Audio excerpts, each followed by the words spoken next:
So beginnt es. Sie haben jetzt eine Lücke in Ihrem Gedächtnis. Was wollen Sie? Niemand auf Babylon für nichts Ist genau das, was er zusammenschreibt.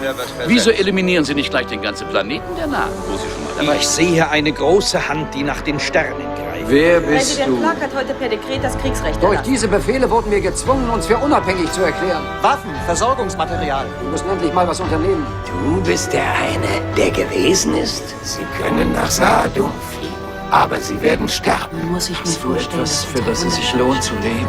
Und nun wird es Zeit, dass ihr unsere Galaxis... Wir sind gekommen, um Präsident Clark zu verhaften.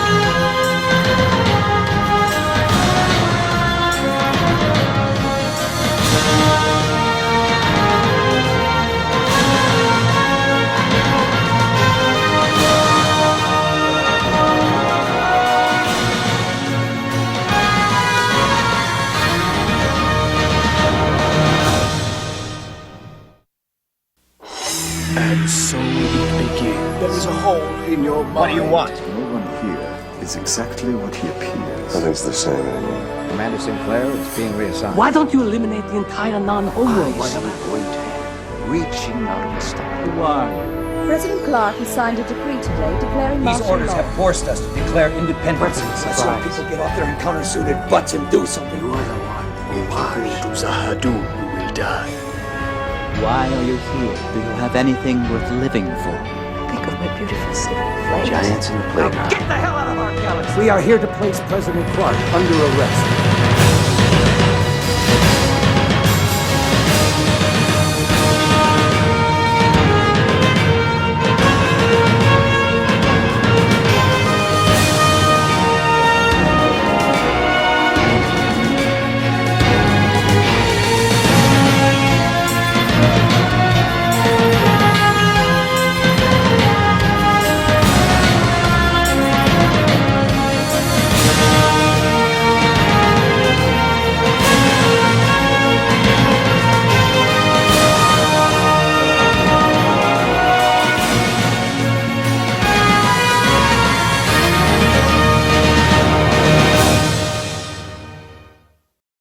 Year 5 is our denouement. It shows the consequences of what happened in the first 4 years now being brought down to human form. I think that both Joe and I had actually come to the harsh realization that we were going to probably not have a fifth season. There was never a moment where we thought, okay, we've proven that we're a good show, the fans love us, we're going to be around for a while. You know, there was always that, I don't know if we're going to get next year. We have gone through everything you can imagine, never knowing between each season if we were coming back until it seemed like the last minute. It is a tribute to Joe and Doug Netter, our executive producer. They alone really made it happen. On their back, they pulled it together so that the story could be completed. Turner picked up the series and gave it a big shot in the arm. And that was at the last moment where we weren't sure we had a home for the fifth season, which was the end of the 5-year arc. Give me everything you've got! There's several million people riding on this. There were a number of problems, story-wise, going into Season 5. Year 4 would have ended on intersections in real time, with Sheridan being captured. And the next 3, of course, resolved the Earth conflict. Now, I had to get into a 5th year without that momentum. Plus, we lost Ivanova. Claudia leaves the show. She's going to be replaced by this actress, Tracy Scoggins. You're not going to make this easy on me, are you, sir? It's not my job. Coming in after Claudia's departure, I felt a real responsibility to the fans not to let them down. I would never even assume to try to replace Ivanova. That was not my role.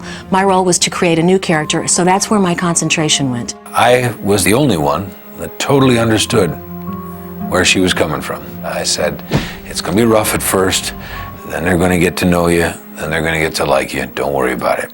Did you take a stand? You asked me if I took up arms against my own government. The answer is no. My job is to protect the men and women who serve under my command, and I will perform that job with every last breath I've got. The writing sort of went parallel with that, because the people on B5 didn't trust Lockley in the beginning either. And so life and art were on a parallel course there. She was the right person to do it, a veteran actress, really who could back up those incredible looks with some real acting. They have to make it right, Lita. We'll force them to make it right. How? By giving us a homeland of our own. Every revolution begins with one spark. I wanted the Byron character to be that spark. Byron had strong leadership skills, I guess, to command a group of people and prove to them, even though, there wasn't a lot of food and they were poor, that they were going to get a home world of their own. His arrival as a nearly messianic leader, charismatic, is what sets our character, Lita, in motion. I don't think Lita wanted to be bad. I don't think that was in her heart, but nobody would accept her. There is always the question of the other, the one person who is different than us. And I wanted to sort of show a new kind of bigotry. The normals were afraid of the telepaths, and as a consequence, they persecuted them. That is through history. We've seen that. When you're afraid of people, you either defer to them or you subjugate them. Like you said, I'm new at this. I could even make a mistake, or maybe even pop a blood vessel in someone's head by accident by pushing too hard. Feel like playing the odds, Mr. Bester. She goes from wanting to be a good guy to being half alien, being alienated, being half alien, and then striking out her own. It's kind of an everyman story. We all start off feeling, I'm normal, I'm nothing special, I'm just normal. And then, boom, some extraordinary circumstance happens. You're an alcoholic, Michael. You can't just have a few drinks and get over it. But addiction interests me as a writer. And in Jerry's character, in Garibaldi, I wanted to show a person who has been living in denial for a very long time. I told Joe, I said, look, if you're going to make this dude an alcoholic, don't do a 2 or 3 episode story arc. Play it out. It's a real problem for a lot of people. And if we're going to do it, let's do it with dignity, let's do it with style, and let's show the consequences and the redemption and the trade-offs. And he did. That's got to be a great feeling. Emperor Malari the First. The second. There was one before you? Yes, long ago. He too ended badly. Where most of our characters end up actually better off than they started, someone has to take the brunt of bad decisions. That is the ongoing lesson, the subtext of Babylon 5. You have to be accountable for your actions. Year 5 is entitled The Wheel of Fire, coming from the line of literature about I am strapped to a wheel of fire, which for me was Londo's arc. It follows him from being a buffoon and a laughable character in the beginning to a person who was tragic, almost on a Shakespearean level at the very end. And that sense of being tied to a wheel of fire, of almost of your own volition, you tied yourself there, and now it's all burning down around you, is emblematic to me of Londo's fate.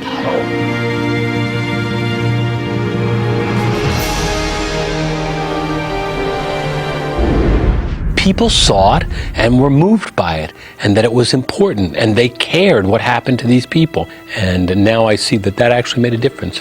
The 5th season, when we were leaving, I remember there was a sign in the docking bay that said, "Welcome to Babylon 5." And I remember seeing it when I first got there 5 years earlier, and I knew that this was the last time that I was going to see that sign. And it doesn't take a great actor to just play the realities of the moment. I'm saying goodbye to my buddies, We've been together for 6 years, and we may never see each other again. And, it's like, wow, it hits you. And then you walk away, and that's it. So it was the end of Babylon 5. And I'll never forget it. It was still one of the most poignant times I've ever had in this business, where fact and fiction came together. This was an opportunity to tell one long tale across 5 years. It was a nice confluence of time, opportunity, benign neglect, and the circumstances of Babylon 5. And I'm very proud of it and proud of the cast who cooperated and helped out and told that story, the studio who allowed me to tell that story without interference, and the fans who supported that story.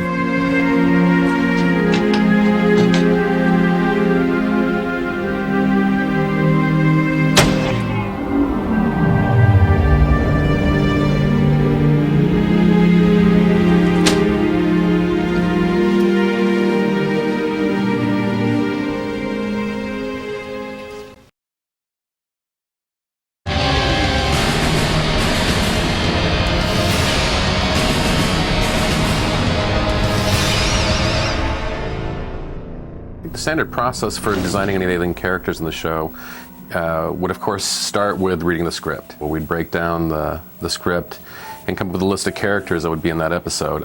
Sometimes it would be a description that would give you some clues to the design elements that were necessary for the character, but that wasn't always necessarily the case. There was two approaches we used.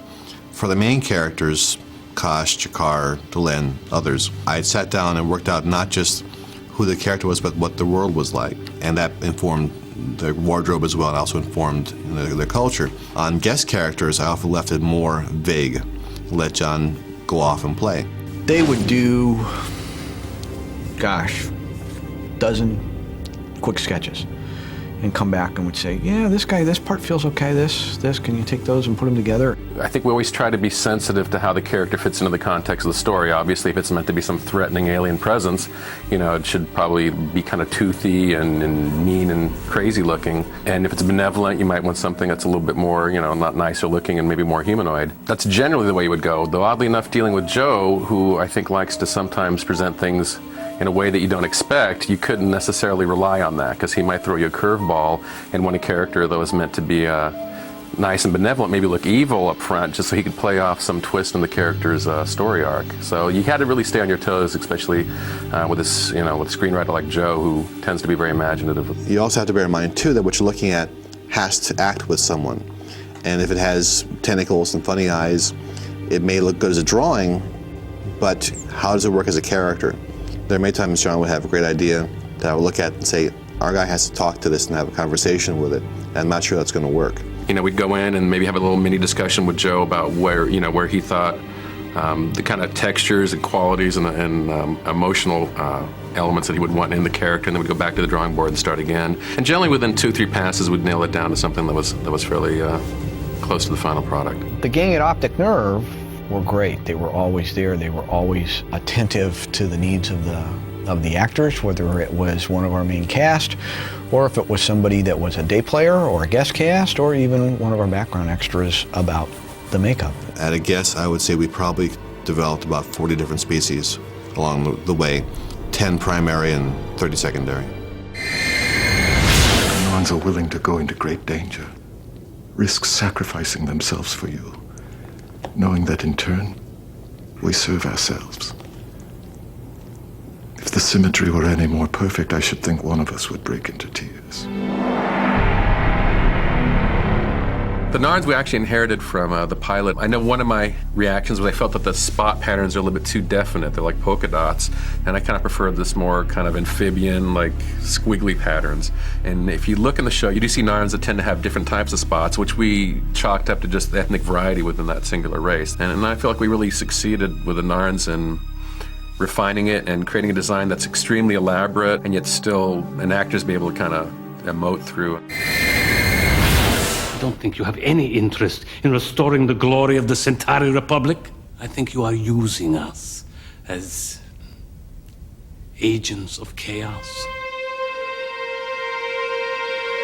The Centauri race ultimately didn't require a whole lot of work from us. I mean, it was really just the elaborate peacock-like hair thing that Joe kind of devised, which is like a peacock. It's like the longer your hair, the higher your stature in the society and all that.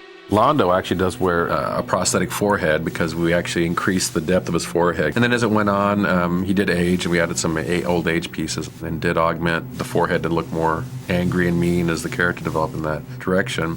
It actually finding hairdressers that were really adept at being able to create that huge big peacock thing were actually probably more difficult than you would imagine.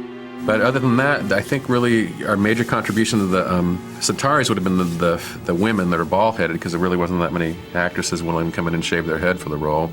So, we started off in the first season just using a traditional latex kind of thin balloon ball cap, and had varied levels of success. So we started coming up with these foam latex ball caps that had a higher level of quality, were easier to blend off, and had more detail. And we kept adding, every year we kept adding 1 or 2 more molds to our stock of different sized ball heads for women. The Council has lost its way.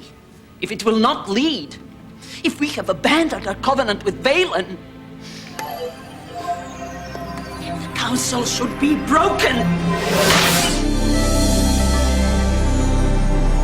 One of the things about the Minbari race that we had to work with was the fact that in the pilot they were they were a little bit more extensive makeups than what we ended up doing in the series. When we started coming up with like the military faction of the Minbari, we thought that they should maybe have more of a rough-hewn looking, texture to the horns. And in fact, you can see on some of them it gets more elaborate and horn-like, and we just thought that that was an indication of, like a deer or something, or a buck, where like the horns, the bigger they are, the more, aggressive they are, and they're like the alpha male. So that started to become an indicator of like their social ranking. And then the younger ones are kind of more smoother, and then the religious ones have a smoother kind of different look. What we decided was that the females would have the carved look, and in I think Joe's mythology of it all is that the women actually carve theirs down somehow. Some process like ornamentation, that they make their horns look more elaborate and design-wise, whereas the men have the rough-hewn ones and more natural, because they wouldn't necessarily go in that way, the same way women do makeup and men don't.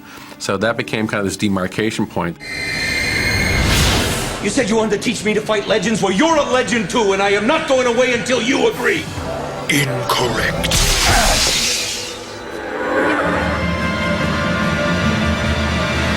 I always thought that Kosh was one of the more truly alien-looking forms, because you had no idea what it was like. It was just vaguely humanoid, just a head with like some shoulder thing. We did do some work on trying to refurbish it, but pretty much Kosh was the way he was in the pilot. And then we did have the Kosh 2, the other Kosh that we came up with. It was kind of fun to come up with a character that kind of already existed, that was that singular, and then come up with a variation. That was kind of fun, I thought. One of the fun things about the Vorlons was ultimately coming up with what they look like inside, and I really, really like Joe's take on it, that it's like each race kind of saw it relative to their own idea of whatever their god or spiritual, entities are, which I thought was really kind of an interesting take on it. Certainly a lot of thought and energy went into like trying to come up with those designs and make them look kind of ethereal and very interesting. Again, in a typical Joe fashion, just what you don't expect. You thought there'd be some kind of octopus, Cthulhu tentacle thing inside, and they're actually these very beautiful, elegant beings. One of the things that I find kind of amazing, having been a part of this, was the body of work that we managed to accomplish in 5 years. I think when you watch from episode to episode, you don't necessarily realize that, virtually each week we're doing one, maybe more new races, and the amount of design that entails. For the most part, we were doing original characters, virtually every episode. It's kind of a nice body of work to have been able to done, and just in conjunction with one project, it's pretty exciting.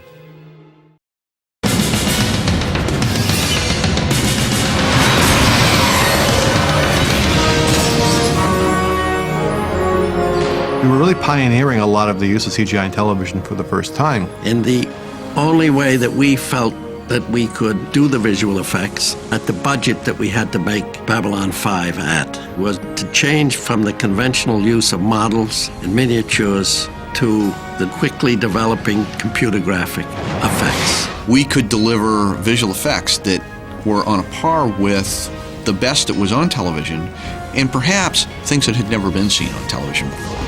At the beginning of what we were doing with Babylon 5, computer effects were limited to extremely large budgets, and some of the stuff that was being done was incredibly difficult. Our job was to try to take existing technology for other things and turn those technologies into something that would be acceptable on a network television show. We had our choice of going with essentially inexpensive computers and having a lot of them, or having one or two really, really expensive computers and trying to figure out how to do the show that way.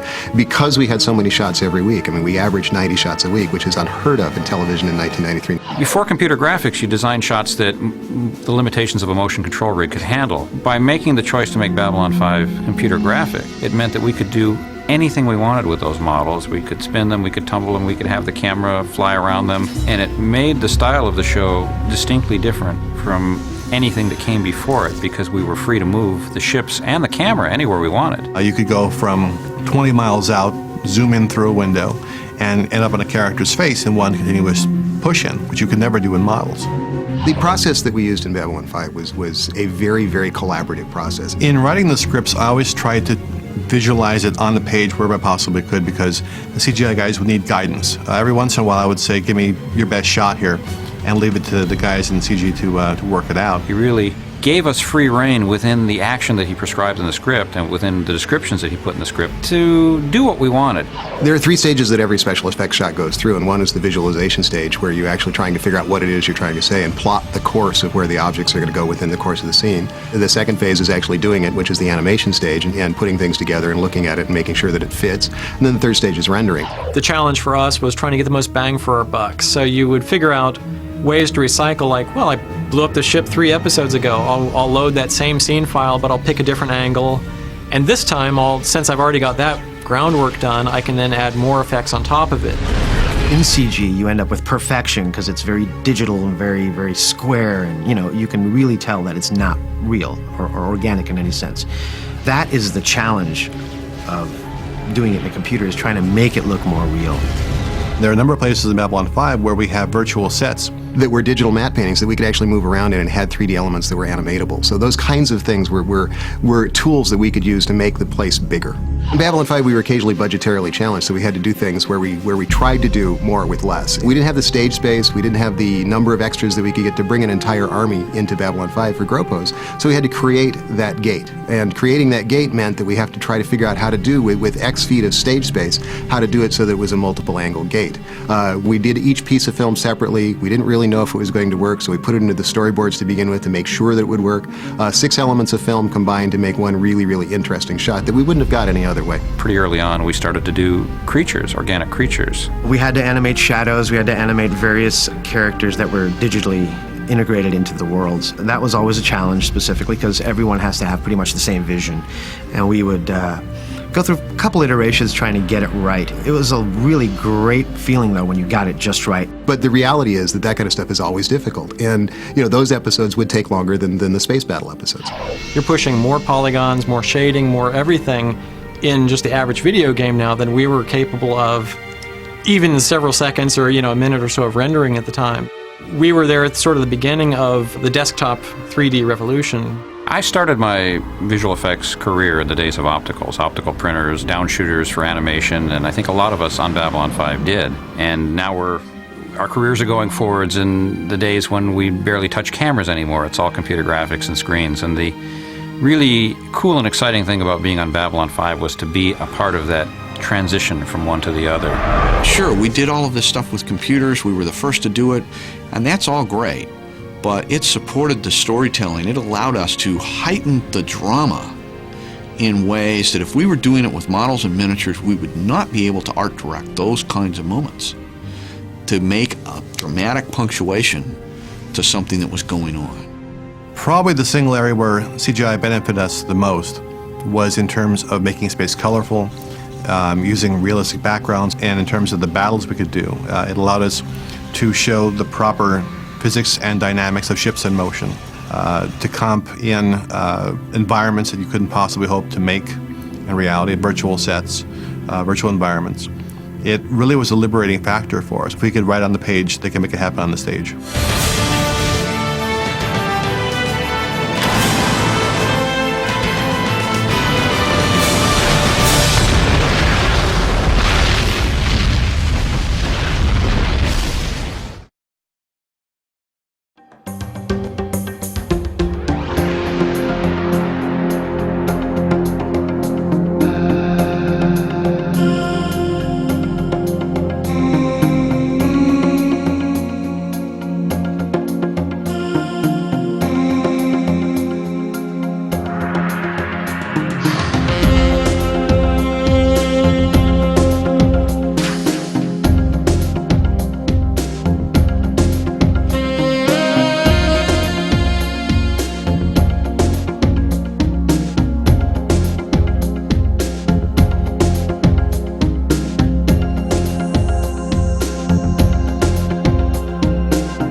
On the next Babylon 5, a new captain. Welcome aboard.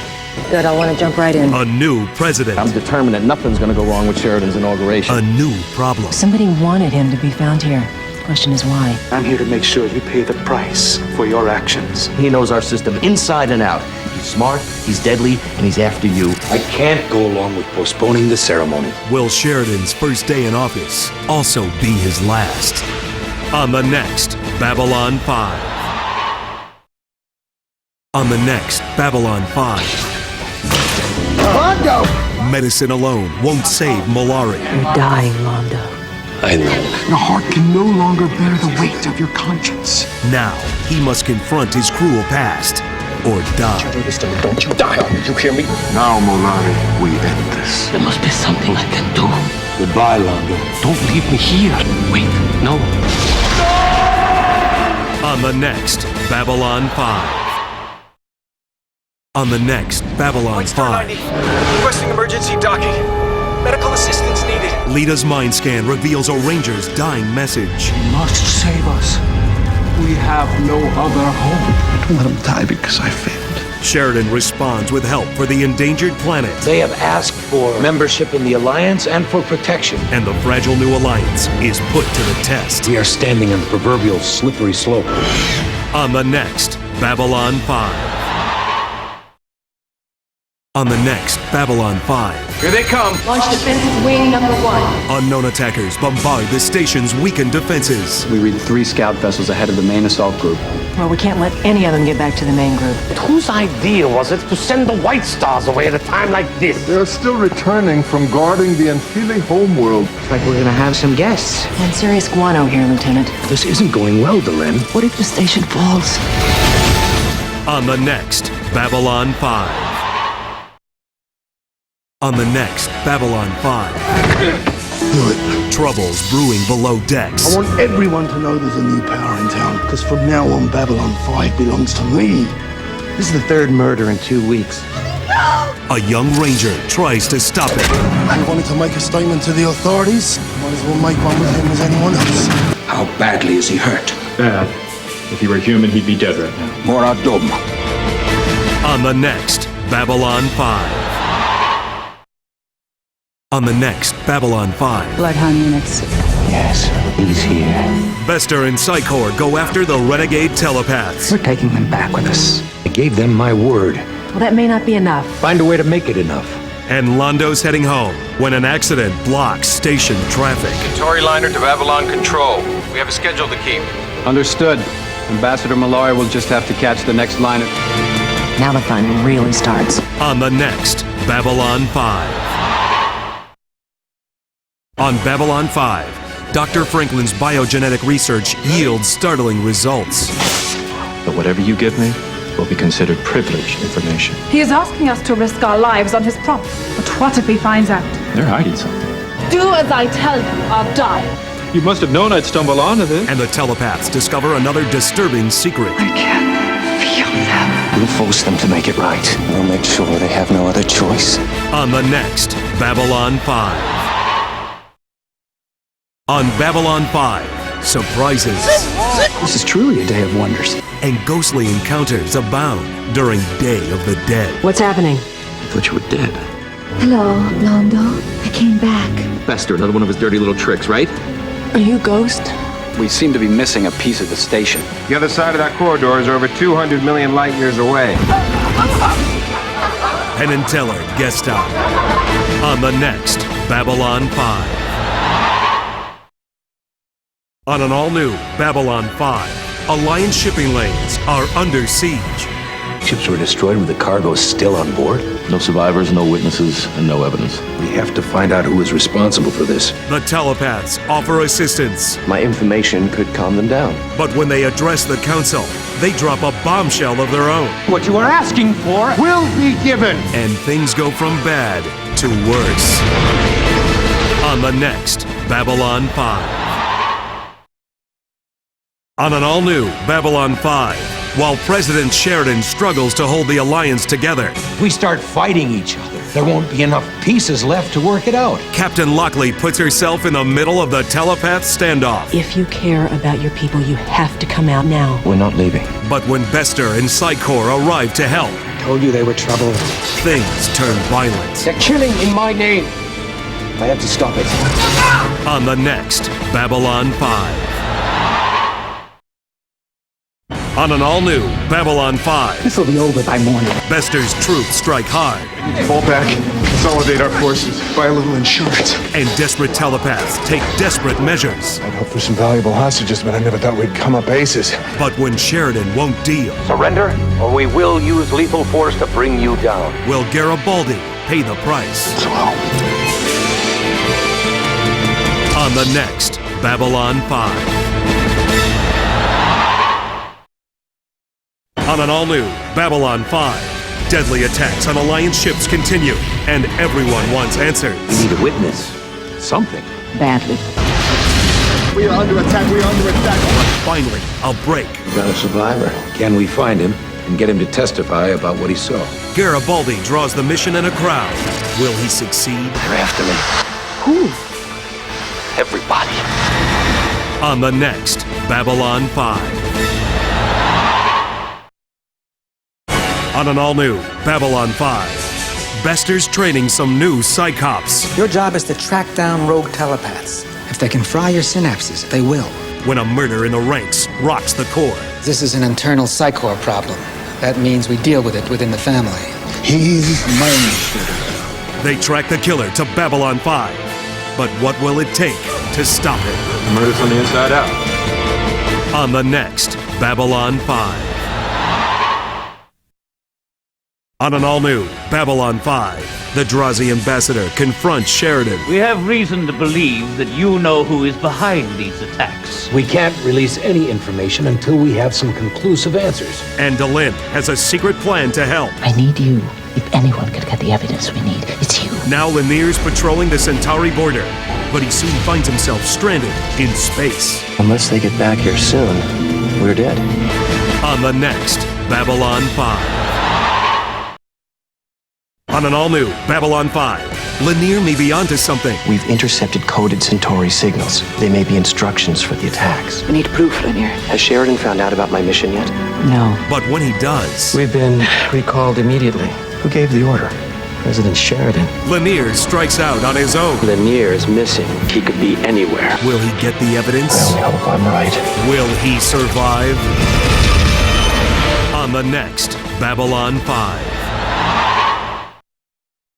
On an all-new Babylon 5, the evidence is in. The Centauri Republic is responsible for these attacks. Everyone's stunned, including Londo. If something like this were going on, I would know about it. But Centauri leaders deny He it. pronounced it the most clever fraud he'd ever seen. Sheridan takes action. Blockade.